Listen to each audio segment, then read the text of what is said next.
Terribly exciting, isn't it, sir? Why is that, George? Well, one of these young ladies, sir, is slated to become Mrs. Rodney Strong, now that his family have deemed it time that he settle down and marry. That's him there, sir. Yeah.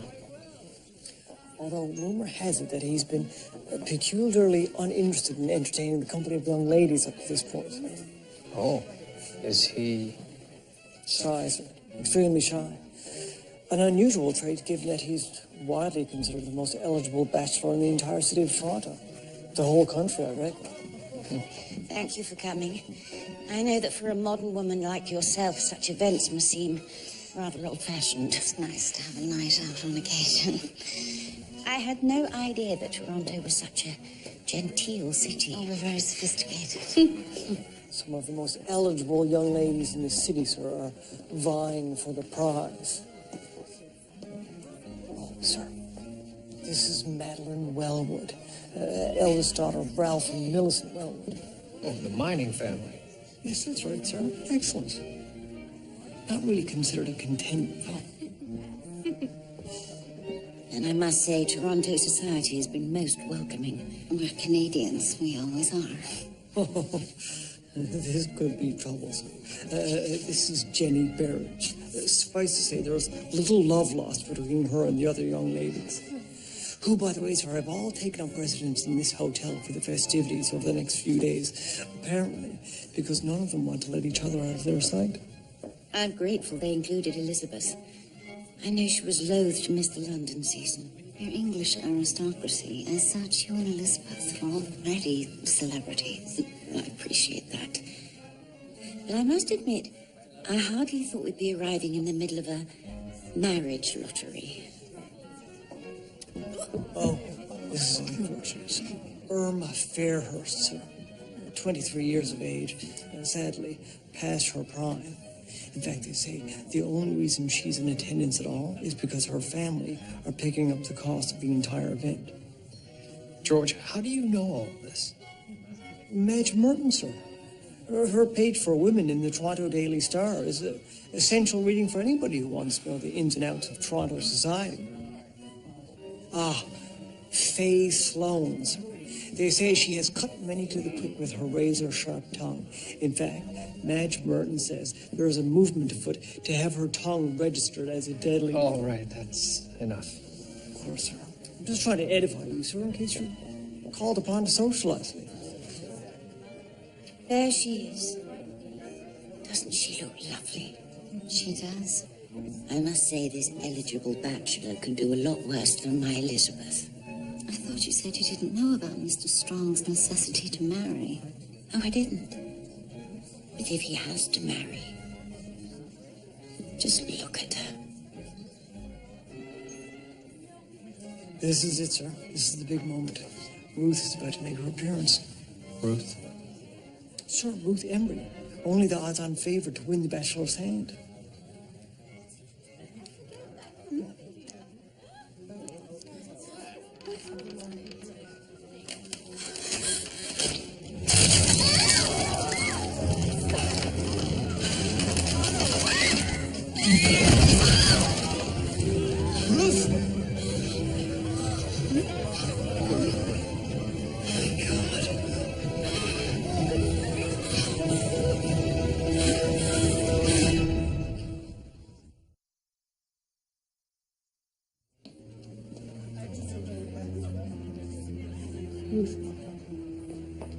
It's Ruth.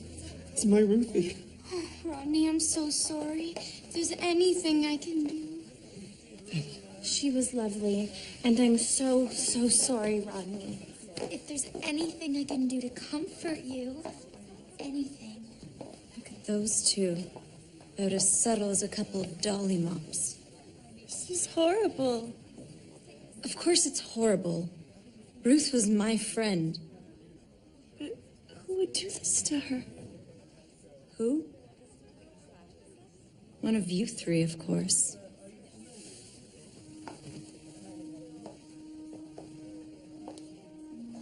I'm afraid I'll be needed for some time. Yes, of course.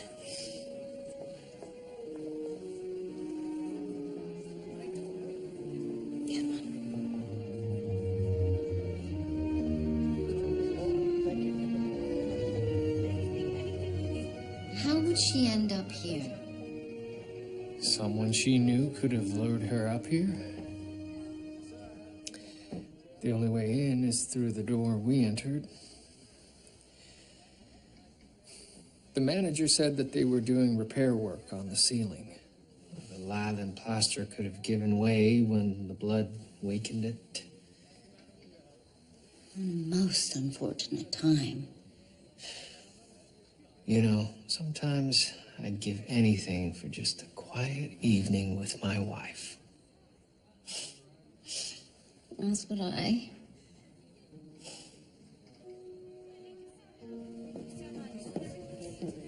I don't want to be here anymore. I need to get my sleep. Yes, of course, you can go, Miss Burridge. Ladies and gentlemen, you're all free to go, but please register your names and addresses with one of the constables before you do. Thank you. Would that mean we can leave together? Yes, I suppose we can. Elizabeth, we need to be on our way. Come on, my dear. Let's get you home.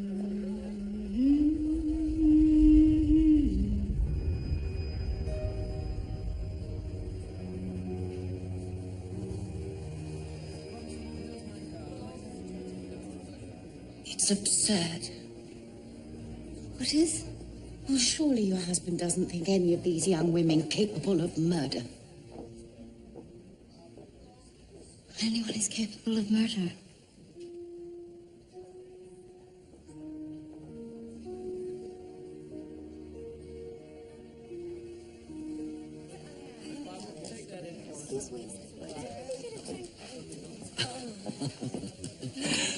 Roll your tongue back into your head, Higgins.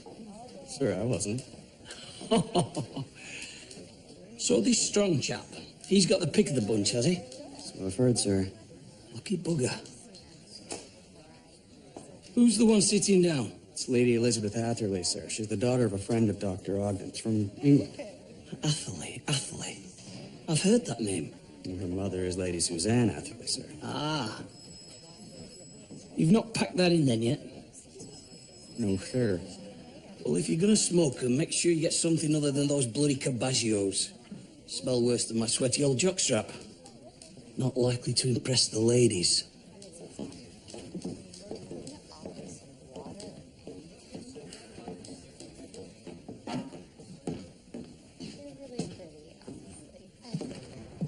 Higgins, you're the cream of society. I hardly think you stand a chance.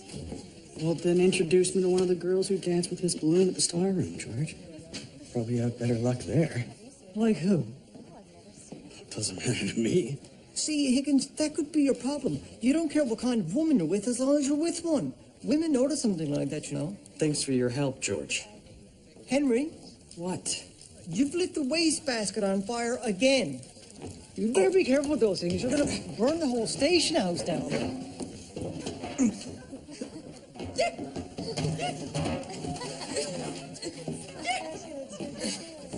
Miss Wellwood? You were staying on the 4th floor of the hotel? We all were. I imagine that's why you're talking to us. And did you not notice Miss Embry's absence in the hours preceding the event? I could hardly pay attention to anything but my nerves. Was Miss Embry well liked? We're all well liked. By the others? It's been suggested that Miss Embry was the #1 candidate to win Mr. Strong's hand. That hardly matters now, does it? I didn't see anything. Nothing unusual, Lady Elizabeth? Well, it's all unusual to me. The other girls, everything. 2 weeks ago, I was at home in England, quite happy with my life, and now I'm being paraded around like a prize cow at a village fair. If there is anyone you should be talking to, it should be Irma Fairhurst. The poor unfortunate thought she was going to marry Rodney. Why would she think that? She was pledged to him ever since childhood. It was something both families wanted until Ruth came along. And did you want to marry Mr. Strong? I wouldn't have said no, but I certainly wouldn't kill for the chance. Look at me. I'll have plenty of options, but Irma? What were your feelings about Miss Embry? Oh, I hated her. I have no difficulty admitting as much. Because she stole Mr. Strong's heart. Because she entrapped him. She told Rodney that she was in the family way, and Rodney, being Rodney, had to do the honorable thing. Now that she's gone, he'll surely come back to me. I see.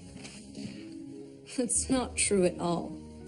If Ruth was pregnant, I would have known about it. We were best friends. She would share this with you. She would share everything with me. Miss Sloane? She had a secret. Something about one of the other girls. She was going to tell me that night. What was it? Well, I don't know. But I will soon enough. Miss Sloane, this is a matter for the police Ruth was my friend, and if she knew something that cost her her life, well, then I intend to find out what it was. Are we done here? There were no surprises. The wound on the neck was the cause of death. And the type of knife? A common sabatier of the brand in use at the hotel. They had no record of how many they had in stock. I see. And Miss Embry herself, she was pregnant? No. She was not a virgin, but she was not pregnant. You're quite sure? Of course. Dr. Ogden confirmed it herself. But Dr. Ogden was here? Earlier today, before she was spirited off. Lady Suzanne Atherley came in. She said she needed Dr. Ogden for something terribly, terribly important. I see. Thank you, Miss James, and good work. Thank you. It's lovely, my dear. But perhaps the décolletage could be a bit more continental. You only have so many chances to catch Mr. Strong's eye. And the man's eye is the surest path to his heart. Isn't that right, Julia? I thought it was his stomach. Perhaps. If you want a fat husband. Mother, I don't even know this Mr. Strong. He's a fine man. A man of breeding, even if he is a colonial. His family have good roots. But I just think... He could give you a good life, my dear. A life you deserve. Let's get her out of this, shall we? Yes, ma'am.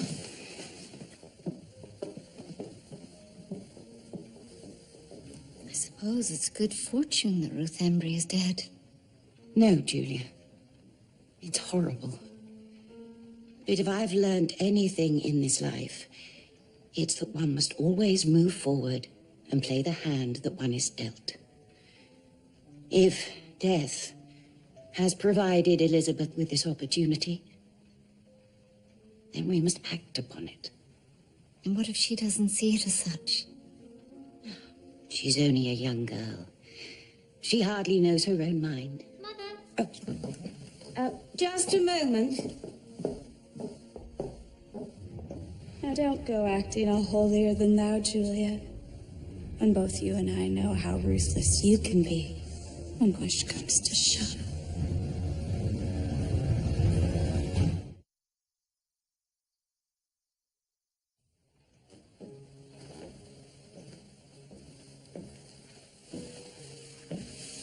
you getting dressed? In time? I was hoping you might come with me. I'm going to see the building lot I was telling you about. The one overlooking the Don Ravine? It could be perfect for us. Well, you go. I trust your judgment. Are you sure? Yes. Another time. I'm sure it's wonderful.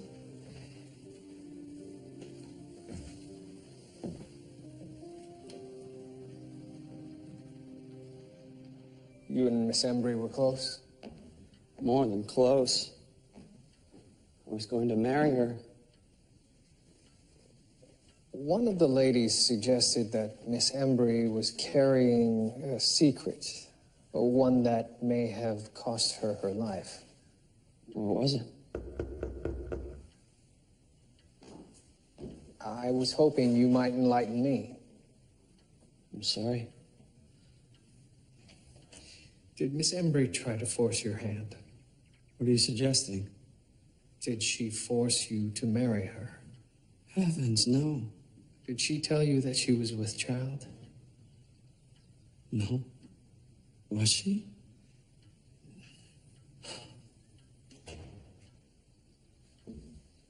I had grown quite fond of Ruth. I thought she would make a suitable bride. Have the two of you been intimate? I don't see how that's any of your business. Mr. Strong. Yes, we had been. Now I fear that will be the last happy day of my life. Look at this. All of them pretending to be sorry for me. Pretending? They know I have to marry. Each one of them is just hoping I'll pick her now. My God. Each one more maudlin than the last. Get rid of them. Strange, nothing from the English girl. I suppose breeding shows. Rodney, it's time. Yes. Another reception. Time to paste a smile back on my face. Give me a minute? Of course.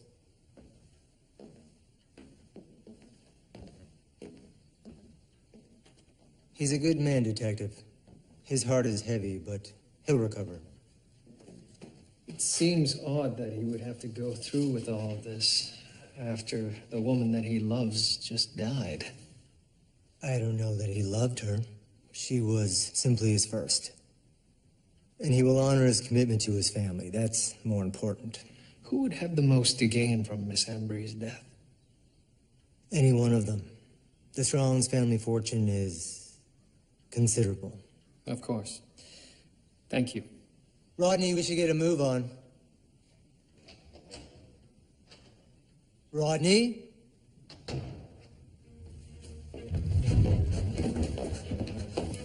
Mr. Strong!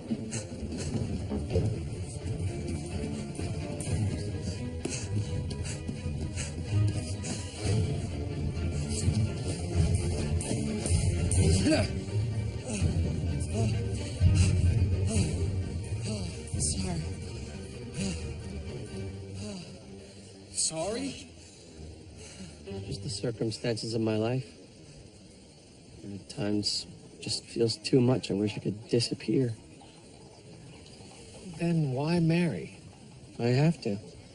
My obligations to my family are stronger than the ones to myself. I would have married her regardless, with child, without child. But, Detective, believe me, I had nothing to do with Ruth's death. No, I don't think you did.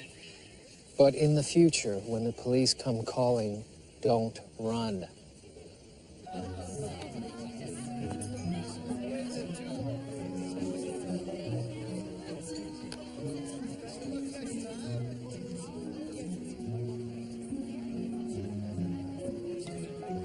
Thank you.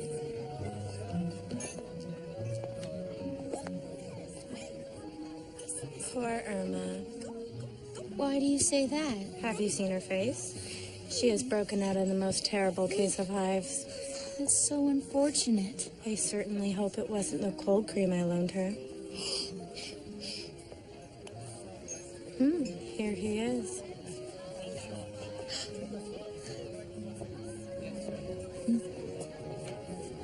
Excuse us, ladies.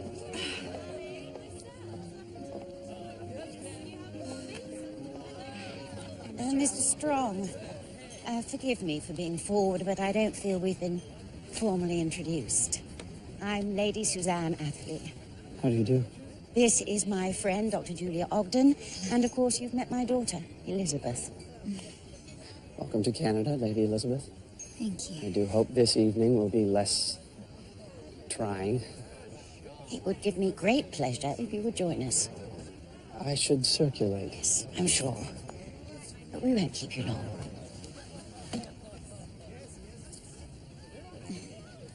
Well, will you look at that? I suppose you should have tried to marry him when you were both 12. At least then you might have stood a chance.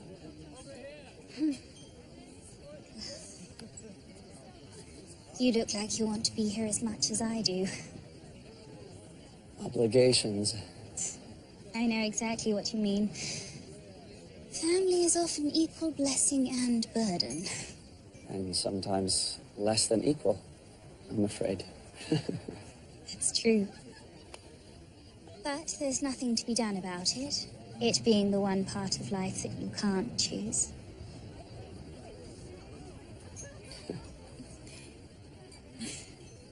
You've been enjoying Canada, Lady Elizabeth?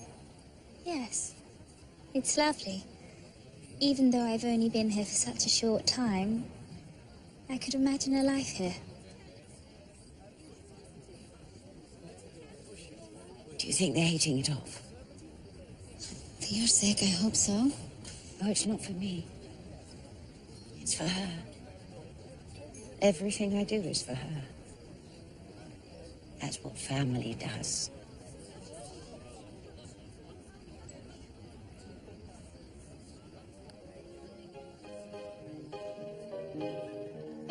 Brilliant white gown, blood pouring down, and then a big crash, and her body comes falling from the ceiling. Did she hit anyone? Yes. Well, almost. Well, I must say it sounds a lot more exciting than my coming up party. You were a debutante. Well, there's a lot about me you don't know, George Crabtree. Well, I look forward to finding out. We'll see about that. Oh, it is deadly dull here tonight. Ah, well, this should liven things up. Thought I'd find you here. I just told the door I'm on police business. Wood for cover charge. Excellent thinking, Henry. Nina, you remember Henry? Of course. You do realize those door fees help pay my salary. I'm Henry. Henry Higgins. Charmed. So, what are you ladies up to? Working? Well, I suppose it's my lucky night then. Yours and everyone else in here. At least for the paying customers.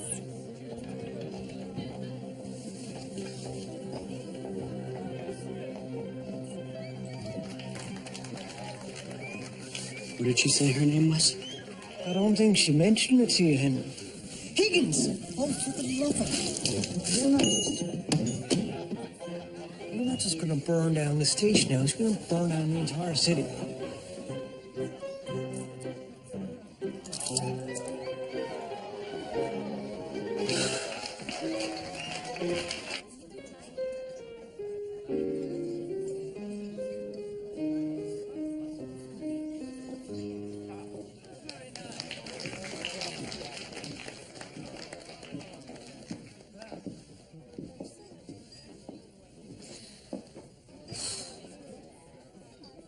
Have you seen him lately?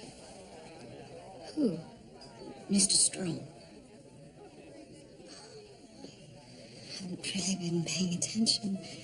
You know who else is missing? Elizabeth. Now I wonder what the two of them could be getting up to.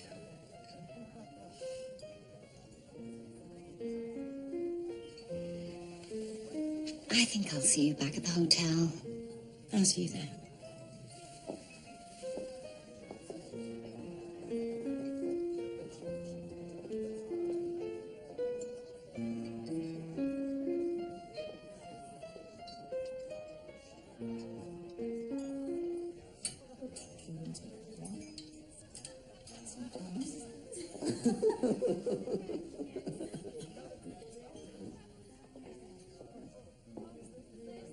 Ma'am.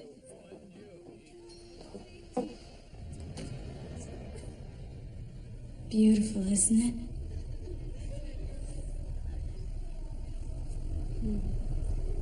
Young love. You and the detective were once like that, I'd bet. Just remember, murder put them there.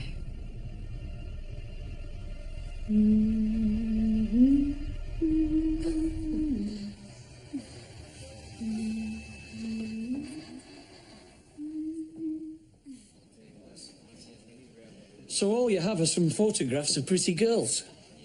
And motive. Kill the girl set to marry the bachelor and become next in line. The knife yielded nothing. We have no witnesses. Motive is the best avenue of inquiry. Maybe it wasn't one of the debutantes. Maybe she was killed for some reason we've yet to discover. Something completely unrelated to this wedding lottery. I don't know, sir. From what I've discovered, she lived a quiet, unremarkable life. Her family? Respected and admired. Those are usually the ones worth watching. I don't care if it's late. He'll want to hear this. Detective Murdoch. Who's that? Faye Sloan. Apparently the deceased's nearest and dearest friend. Please, ma'am. Let her in, please. Miss Sloan, what can I do for you? I told you Ruth was holding on to a secret. Yes, you did. And now I know what it is.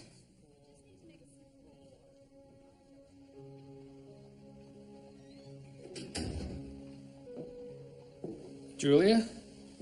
William, I thought you were to be at that reception.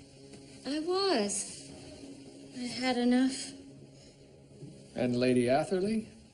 Oh, she's still there, monitoring her daughter's progress. She's hoping Elizabeth will become the future Mrs. Rodney Strong.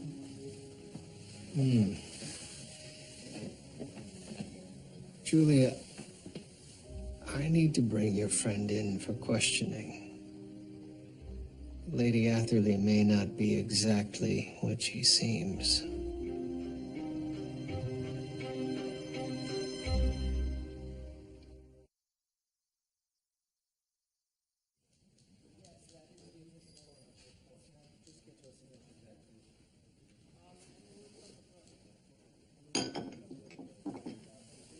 Now, what is it, Detective? It's quite a busy week. Is your relocation to Canada a permanent one? Possibly. May I ask why? You're a detective. I didn't think you needed permission. I thought you just took it. Why have you moved to Canada? That's hardly your concern. I've received information that you've recently suffered great loss financially back home. No, that's not true. But even if it was, what better way to start afresh than in a new country, full of potential and opportunity. And wealthy young bachelors looking to marry quickly. I killed a young woman so that I could prostitute my daughter.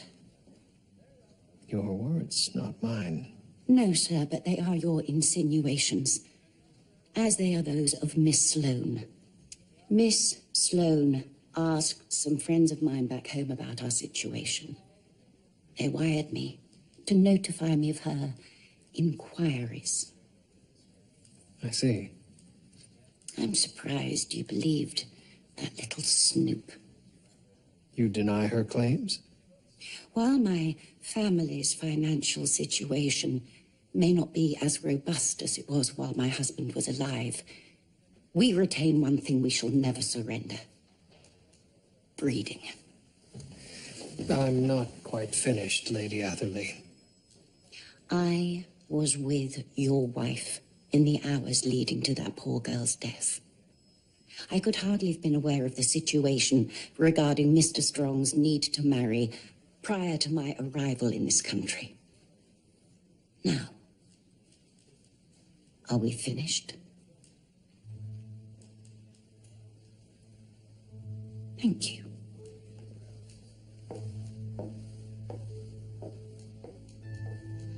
I know he has a job to do, I understand that. But really, this is beyond the pale. William is a very thorough man. Who thinks I'm a murderer? He as much as accused me of killing that girl. Well, I'm sure he was just... I hope you'll be able to disabuse him of that notion. Oh.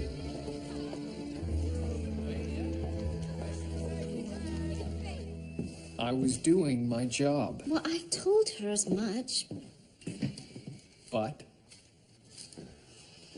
Was there a need to accuse her so directly? I was prodding a suspect.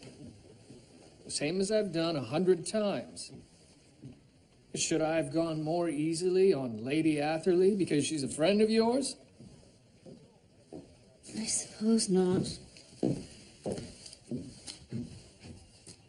Julia, what is it?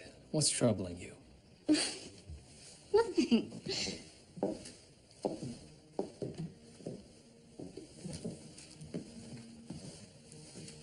Julia, these past few months, it's as though you've been living under a dark cloud. Well, that's what happens when one's every waking hour is consumed with murder and tales of murder. It's the life we've both chosen. I know that. But perhaps there should be more to life than death. And the name of the English rose who has pricked Mr. Rodney Strong's heart, Lady Elizabeth Atherley. Young Lady Elizabeth has certainly made an impression on Toronto's most eligible bachelor. And with only days before Mr. Strong is to make his announcement, young Lady Elizabeth seems on the brink of turning Toronto society on its ear. Well, this doesn't bode well. Pressure's now going to redouble on Rodney Strong to marry Miss Fairhurst. It's what both the families want. Where do you read that old bat, George? Henry, Madge Merton is an authority on this and a keen observer of high society, and she has excellent advice regarding haberdashery. Bring her in. Bring who in? Madge Merton. Sir, it's the height of debutante season. Are you mad? Should be very busy. I assure you, George, I am not mad. Very well. They're the cream of womanhood, all of them. I can hardly imagine that one of them would commit such a heinous crime. I've heard a rumor that Mr. Strong was pledged to marry Irma Fairhurst. Well, that might have been true when they were children, but it certainly isn't the case now. Mr. Strong has no interest in her, especially after... After what? I shouldn't say. Mrs. Merton, this is a police investigation. There was gossip that Irma was committed to an asylum. Poor girl. Do you know where? I do not. But she is an unhappy young woman who seems destined for a life of spinsterhood, especially now. Well, thanks for your time, Mrs. Merton.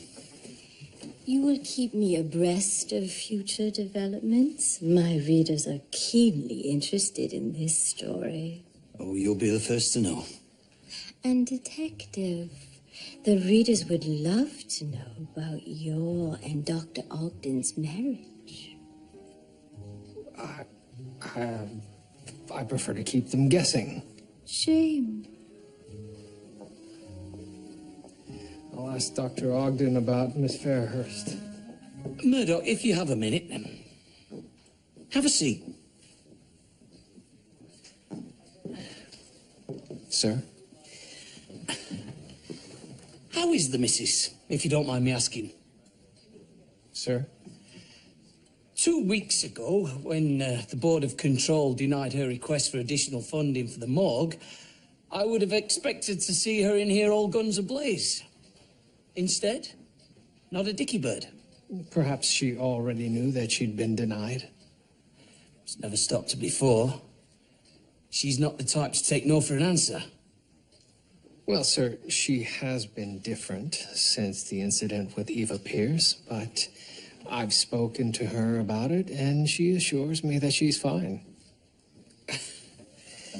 Never trust that word when it comes out of the mouth of a woman, Murdoch. When Margaret says she's fine, I know that I'm one step away from the doghouse. But she is a strong woman, sir. I've no doubt of that, Murdoch. She was shot 3 times. Sometimes physical strength is not enough.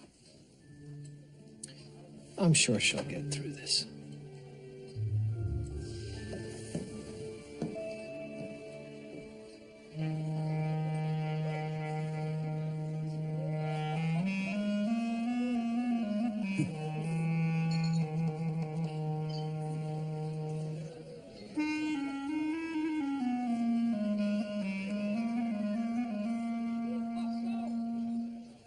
Nina, thank you so much. I love you. Me too. I'll see you soon.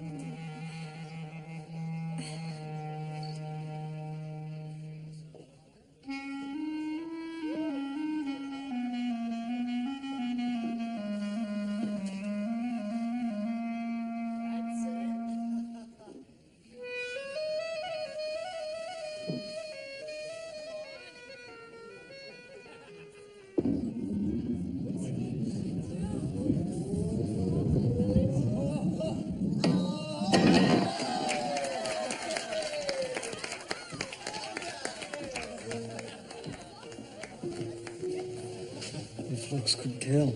Indeed. Sir, I'm inclined to believe if Lady Elizabeth is not our killer, she may very well be our next victim. George. Are you here to visit? Or am I still under suspicion?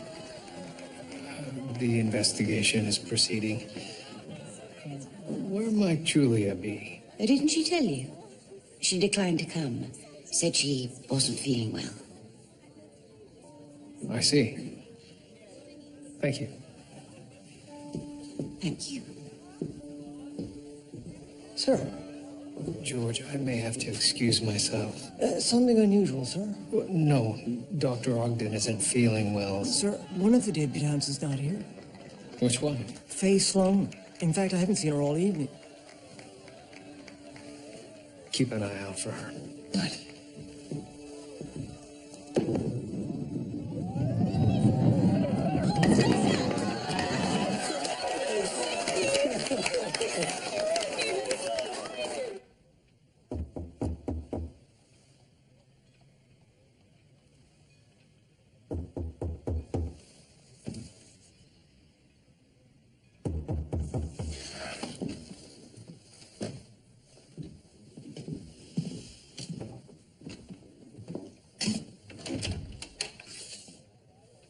Inspector.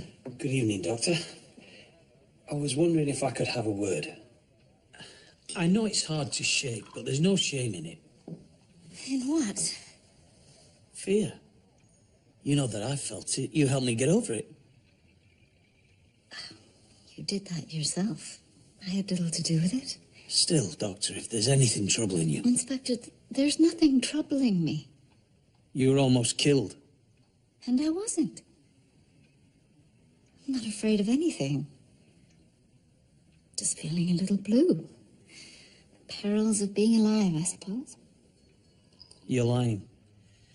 You're not the same woman you were before. Inspector, thank you for your concern. Doctor, I'm fine. Now, please, good night. Good night.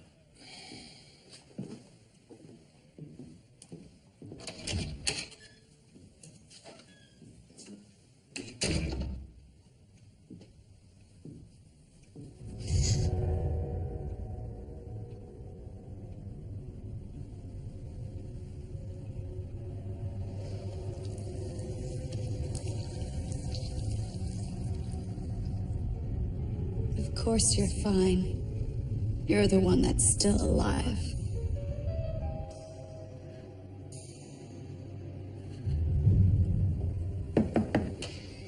Miss Sloan?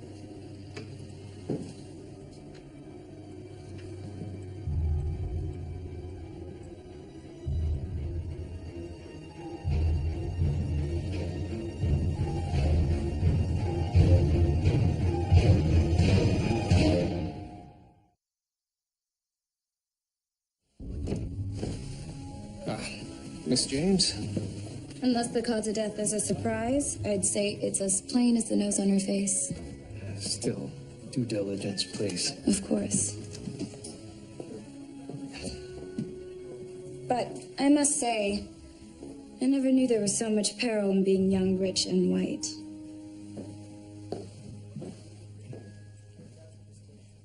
Yes, I spoke with her. We had words right in the very room where you found her, but she was alive when I left. What words? She was unnecessarily cruel. She told me I was well past the age Rodney was interested in. But she's wrong, you know. Of course. Now that Ruth is gone, everyone will see that. Miss Fairhurst, have you ever spent time in an institution? Who told you? Have you? My father had me committed 10 years ago. He'd hoped to cure me of my fear. Fear of what? Fire.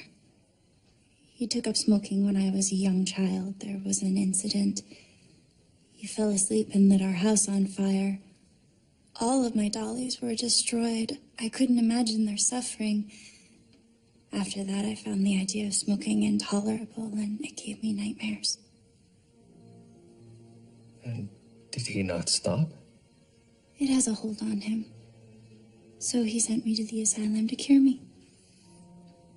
Well, you seem fine now. Thank you. But could you imagine a worse death? To be consumed in flames. If I was to kill Faye, that's how I would have done it. A bullet seems almost merciful. You won't breathe a word of this to Rodney, will you? It might upset him.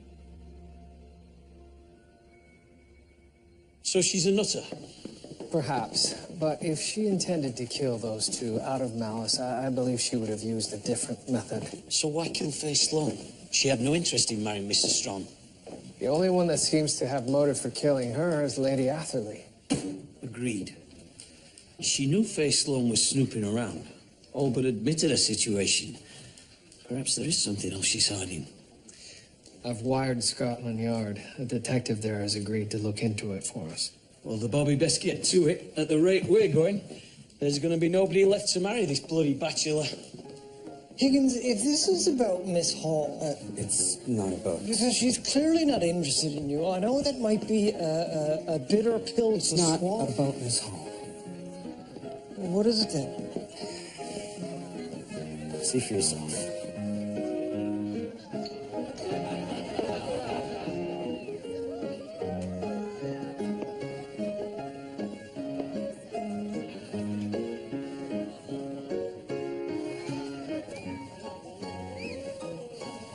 Is this what you brought me to see?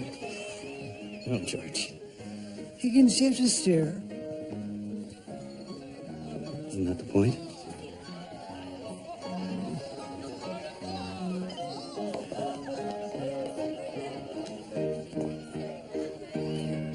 Hello, so glad to see you. I told her to come by and see you. I have something for you. Yeah?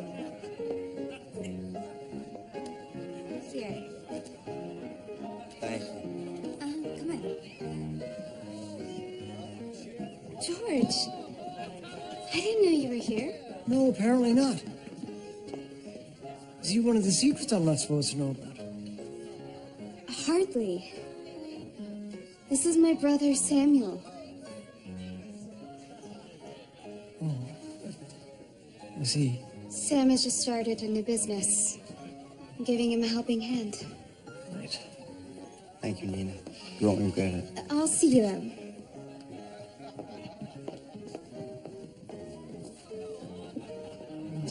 brother. I can see that, George. I thought something wasn't on the up and up. Something isn't. What's that? What kind of a man borrows money from a woman? I don't know, George. A sensible one? Or something else. I've seen him somewhere before.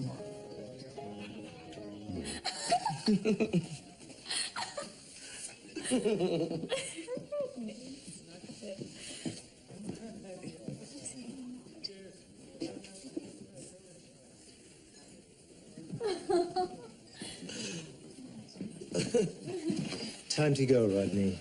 Tomorrow is the big day. Well, tonight's a big night. Yes, but tomorrow you must announce your intentions. Oh, I think my intentions are clear. Don't you, Elizabeth?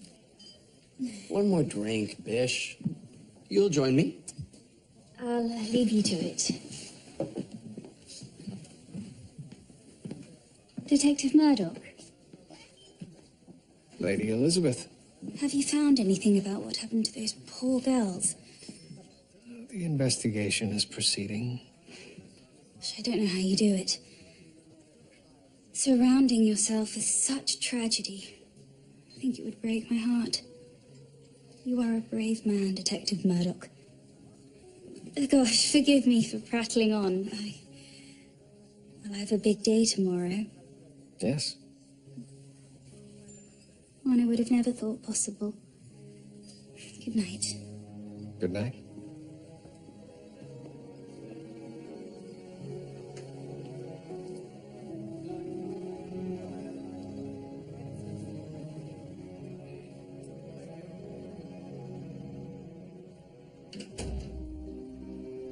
Julia?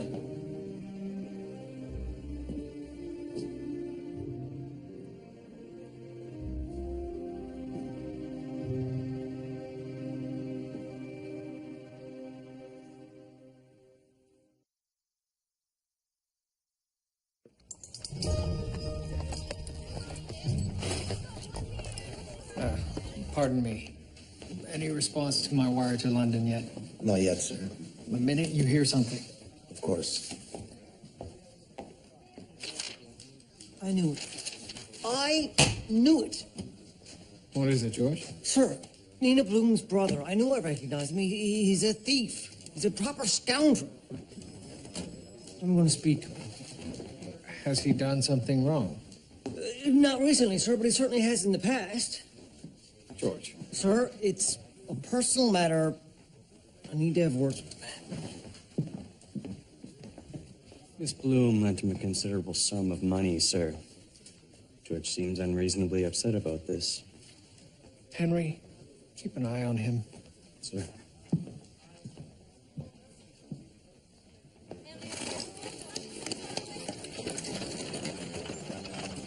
You're a thief. What? You did time in the Don jail. 18 months, I believe, and a whole string of crimes before that. Leave me alone. And now you're going to steal from your sister. She's loaning me money. Loaning you money that you're then going to lose. Now, hold on. If I find out you harm her in any way... George!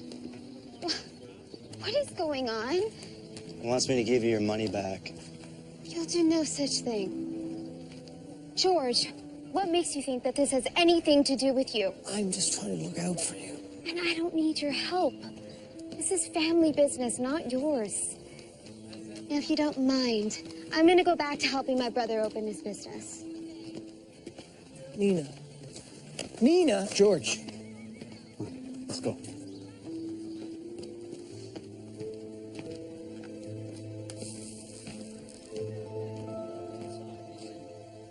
Are you sure? I don't know. I think so. Mrs. Rodney Strong, you will be the toast of Toronto. It hasn't happened yet. I know. What if he's just having me on? Oh, don't worry. All you can do is look your best. Oh my God! Honey, decent! Elizabeth!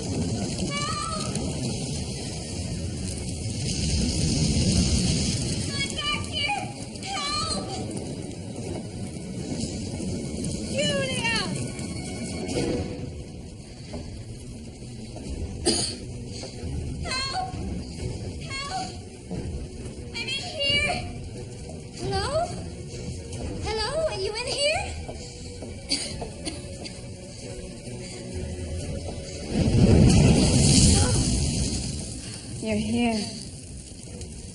Good. Oh, don't despair. It's what you want. Both you and I know that. Join me.